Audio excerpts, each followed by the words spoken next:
मन यह वही शक्ति है जो तुम्हें स्वर्ग में भी पहुंचा सकती है और नरक में भी गिरा सकती है।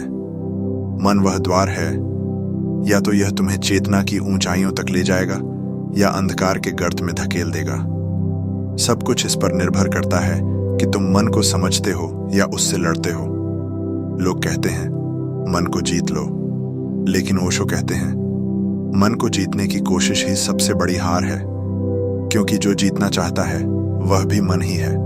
सोचो जरा, क्या मन खुद को हरा सकता है? यह तो ऐसा है जैसे कोई आग खुद को बुझाने की कोशिश करे। जितना तुम मन से संघर्ष करते हो वह उतना मजबूत होता जाता है। हम अपने मन से डरते हैं, उसकी बेचैनी से, उसके विचारों से, उसके शोर से। इसलिए हम भागते हैं ध्यान में, भजन में, मनोरंजन में। पर ओशो कहते हैं भागना समाधान नहीं, देखना समाधान है। जो भी भीतर चल रहा है उसे देखो, बिना भागे, बिना प्रतिक्रिया दिए। जब तुम मन को देखना शुरू करते हो, जैसे कोई फिल्म चल रही हो और तुम दर्शक बनकर बस देख रहे हो, तब एक अद्भुत परिवर्तन होता है। विचार आते हैं, भावनाएं उठती हैं, लेकिन अब तुम उनमें नहीं बहते। तुम बस साक्षी हो जाते हो, विटनेस। यही साक्षी भाव ही मुक्ति का पहला द्वार है। विचार अब तुम्हें नियंत्रित नहीं करते, वे आते हैं, ठहरते हैं और चले जाते हैं, और तुम बस वही बने रहते हो जो सदैव थे, शांत, स्थिर, मौन। ओशो कहते हैं विचारों से मत लड़ो, उन्हें आने दो, क्योंकि विचार तो बादलों की तरह हैं। वे आते हैं पर आकाश पर अधिकार नहीं जमा सकते। तुम वह आकाश हो, अनंत, अचल, शांत।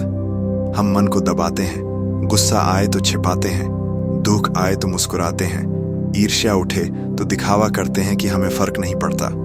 पर ओशो कहते हैं जो दबाया जाता है वह मिटता नहीं, वह भीतर जहर बन जाता है। सच्चा ध्यान दमन नहीं है, स्वीकार है। जो भी उठ रहा है उसे देखो, स्वीकारो। अगर गुस्सा है तो गुस्से को पूरी सजगता से देखो।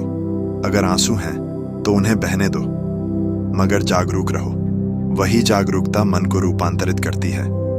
धीरे धीरे तुम पाओगे कि मन अब वैसा नहीं रहा। जो बातें पहले तुम्हें परेशान करती थीं, अब वे दूर से गुजर जाती हैं।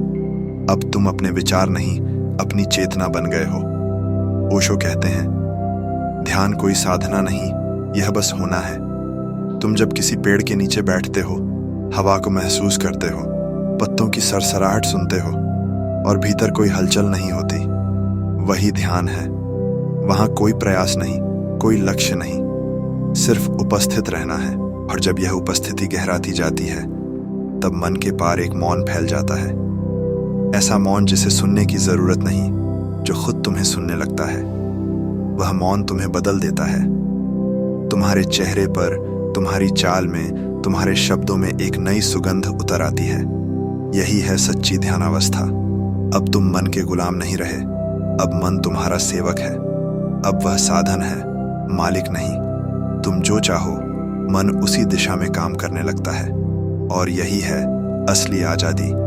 Freedom from mind, not through control but through understanding. Osho कहते हैं जब मन को समझ लिया जाता है तो कोई साधना बचती ही नहीं। वही समझ ध्यान बन जाती है, वही प्रेम बन जाती है, वही ईश्वर बन जाती है।